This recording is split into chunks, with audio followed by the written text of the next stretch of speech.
මේක මගේ ජීවිතේ අමතක නොවන සිද්ධියක්. එදා හවස අම්මා කිව්වා දයා ඇන්ටිලගේ ගෙදරට ගිහින් එන්න කියලා. මම බයිසිකලේ තරම් ජෙට් වේගෙන් ගියේ වෙන මොකකටවත් නෙවෙයි. සුපුනිව දකින්න තිබුණු ආසාව නිසා. සුපුනි කියන්නේ ඕනෑම කොල්ලෙක් හීනමවන විදිහේ ලස්සන කෙල්ලෙක්. මං ගෙදරට යද්දී සුපුනි කොට ගවුමක් ඇඳගෙන ගේ අතු ගානවා. ඒ රූපය දැක්කම මාව මොහොතකට ගල් වුණා. මං සද්ද නැතුවම බලන් හිටියා. එකපාරටම එයා මාව දැක්කා. නදුන්, මොකද උතන හිටගෙන ඉන්නේ? එන්න වාඩි වෙන්න. අම්මා මේ බඩුවක් දුන්නා ඇන්ටිට දෙන්න. ඇන්ටි නැද්ද? අම්මා ටවුමට ගියා. එන්න ටිකක් වෙලා යයි. මං තීරණය කළා ඇන්ටි එනකන් ඉන්න. මගේ කපටි හිත කිව්වේ කොහොම හරි සුපුනි එක්ක තනි වෙන්න අවස්ථාවක් හදාගන්න කියලයි. මං වාඩි වෙලා ඉද්දි සුපුනි දිගටම අතු ගානවා. එයා පහත් වෙලා වැඩ කරද්දි මගේ හිත පාලනය කරගන්න මට අමාරු වුණා.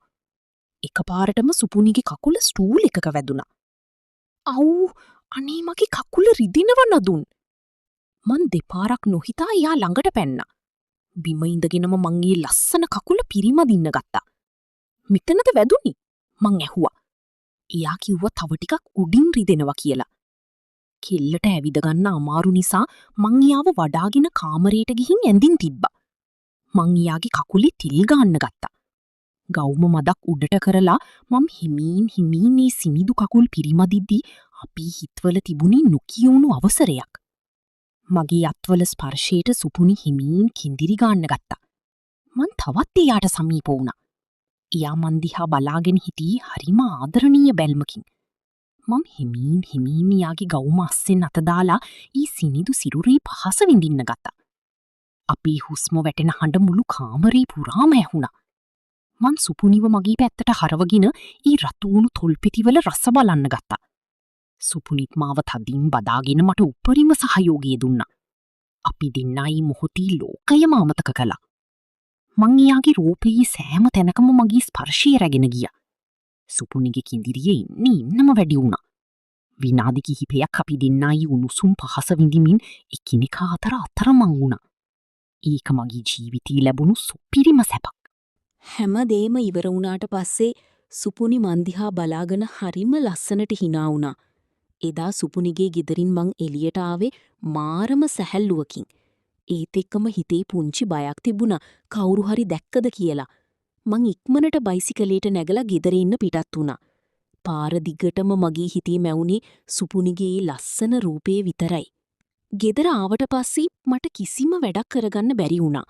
මගේ අත්වලට දැනුණු ඒ සිනින්දු පහස තවමත් එලසම තියෙනවා වගේ මට දැනුණා.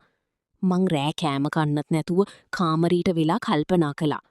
සුපුනිට මේ ගැන මොනවා හිතෙනව ඇද්ද? එයා මං ගැන වැරදියට හිතයිද?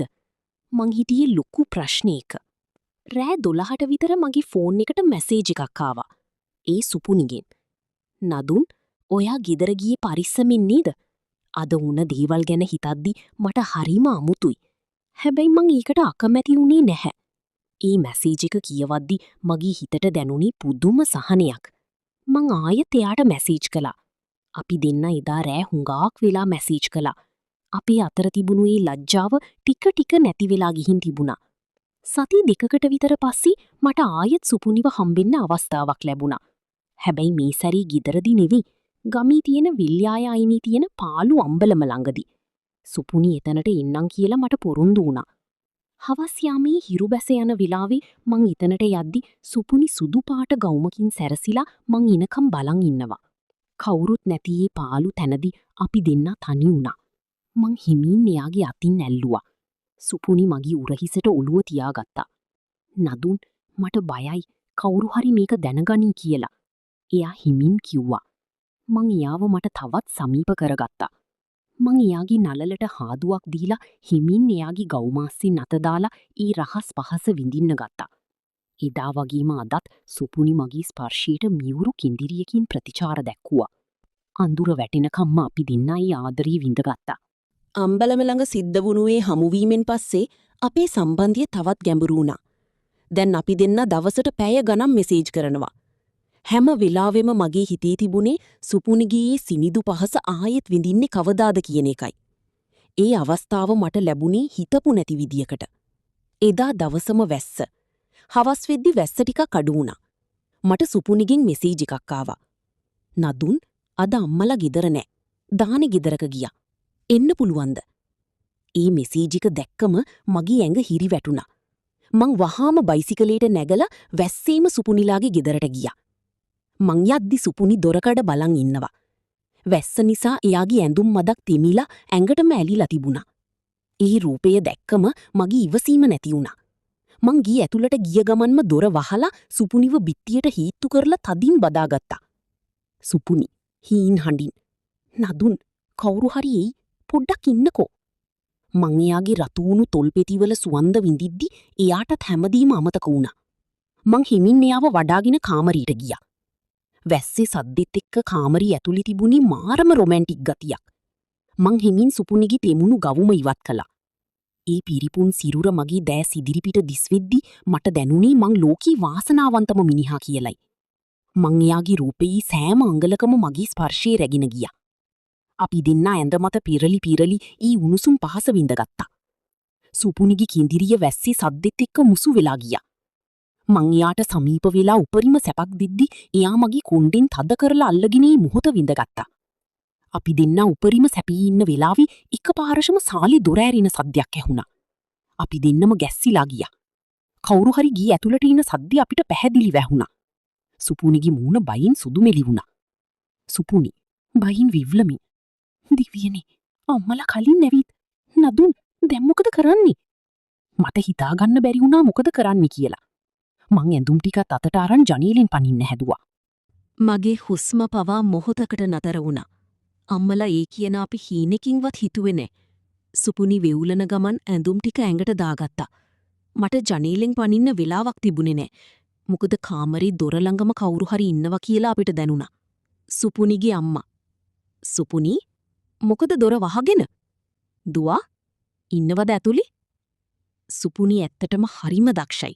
එයා මට ඉක්මනට හැංගින්න කියලා සංකරලා ගිහින් දොර ඇරියා. මං හිටියේ ඇඳ යට හුස්ම ගන්නත් බයින්.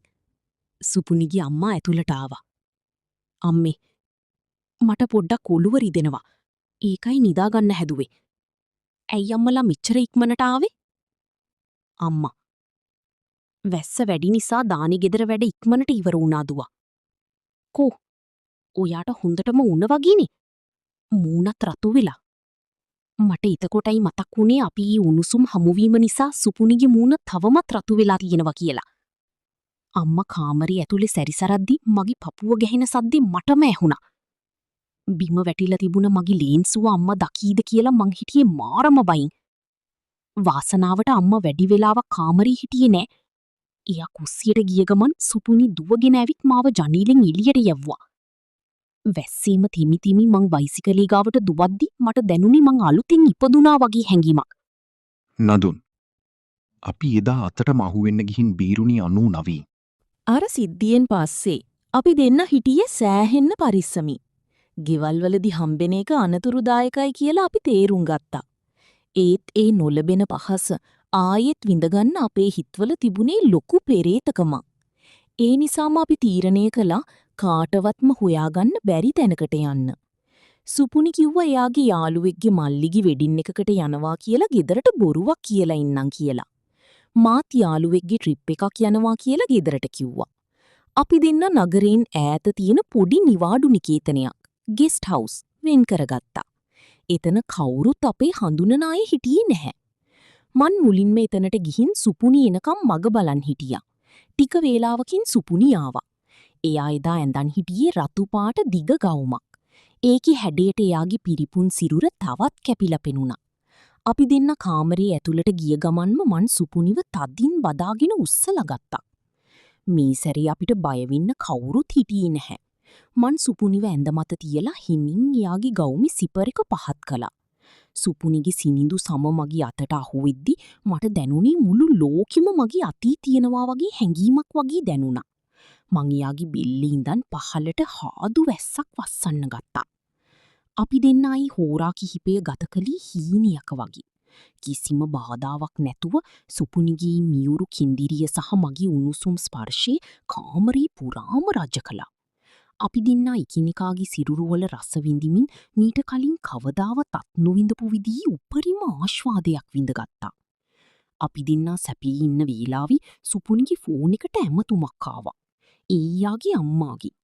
අපි දෙන්නම මොහොතකට තැත්ති ගත්තා.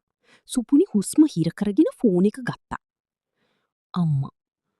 දුව, ඔයා කොහේද ඉන්නේ? මං අර යාළුවාගේ ගෙදරට කතා කළා. ඔයා එහි ආවේ නෑ කියනවා නේද? සුපුනිගේ මූණ එකපාරටම සුදු මැලි වුණා. අපි කරපු ලොකුම වැරද්ද එතනයි. අම්මා හැමදේම දැනගෙනද? නැතම් මේක තහම්බයක්ද? සුපුනිගේ මූණේ තිබුණේ මං කවදාවත් දැකපු නැති බයක්. අම්මා හැමදේම දැනගෙන කියලා අපිට තේරුණා. ඒත් සුපුනි එයාගේ හඬ පාලනය කරගෙන උත්තර දුන්නා. නෑ අම්මේ, යාළුවා නෙවෙයි. මං ආවේ අර නිලුගේ ගෙදරට. මම මේ එන ගමන් ඉන්නේ. සිග්නල් මදි අම්මේ. මං පස්සේ ගන්නම්. සුපුනි ඉක්මනින් ෆෝන් එක කට් කළා. අපි දෙන්න ඇඳුම් ටික දාගත්තේ හිතාගන්න බැරි වේගයකින්. අපිට ඕන උනේ කොහොම හරි අම්මා ගෙදර එන්න කලින් සුපුනිව එතනට පළ කරවන්න. මං එදා බයිසිකලයේ පැද්දේ මගේ ජීවිතය ගැනවත් හිතන්නේ නැතුව. සුපුනි මාව තදින් බදාගෙන හිටියා. එයාගේ ඇස් වලින් කඳුළු කඩාගෙන වැටෙනවා මට දැනුණා. අපි දෙන්න අතර තිබුණු ඒ ලස්සන ආදරේ මේ විදියට විනාශ වෙයිද කියන බය අපේ හිතවල තදින්ම තිබුණා. මං එයාව ගෙදරට ටිකක් ඈතින් බැස්සුවා. සුපුනි මන් දිහා අන්තිම වතාවට වගේ හැරිලා බැලුවා. ඒ බැල්මේ තිබුණේ මාව බේරගන්න කියන ඉල්ලීම විතරයි. මං යාට ධෛර්යය දීලා එතනින් මාරු වුණා. මං ගෙදර ගියත් මගේ හිත තිබුණේ සුපුනිලාගේ ගෙදර. අම්මා එදාට ඒක විශ්වාස කළත් එයාගේ හිතේ සැකයක් ඉතිරි වුණා කියලා අපිට පස්සේ තේරුණා. අපි රහස් හමු. තාවකාලික තිතක් තියන්න අපිට සිද්ධ වුණා. ඒත් අපි දන්නවා මේ ගින්දර කවදාවත් නිවන්න බැහැ කියලා. සුපුනිගේ උණුසුම් පහස මට ආයෙත් ඕනෙමයි. අපි ආයෙත් හම්බෙනවා. හැබැයි මීට වඩා ලොකු සැලසුමකින්. අර සිද්ධියෙන් පස්සේ සති 2ක් විතර යනකම් අපිට හමු වෙන්න ලැබුණේ නැහැ. සුපුනිගේ අම්මා එයා ගැන සෑහෙන්න විමසිල්ලෙන් හිටියේ. මට මෙසේජ් එකක්වත් දාන්න සුපුනිට වෙලාවක් තිබුණේ නැහැ. ඒත් ඒ නිහඬ බව මාව පිස්සු වට්ටන්න ගත්තා. සුපුනිගේ සිනිදු පහස, එයාගේ සුවඳ මට නැතුවම බැරි වුණා. ඒ මෙසේජ් එක දැක්කම මගේ මුළු ඇඟම රත් වුණා. මේක ලොකු අවදානමක් කියලා මං දැනගෙන හිටියා. ඒත් සුපුනිව දකින්න තියෙන පෙරේතකම ඒ හැම බයකටම වඩා වැඩි.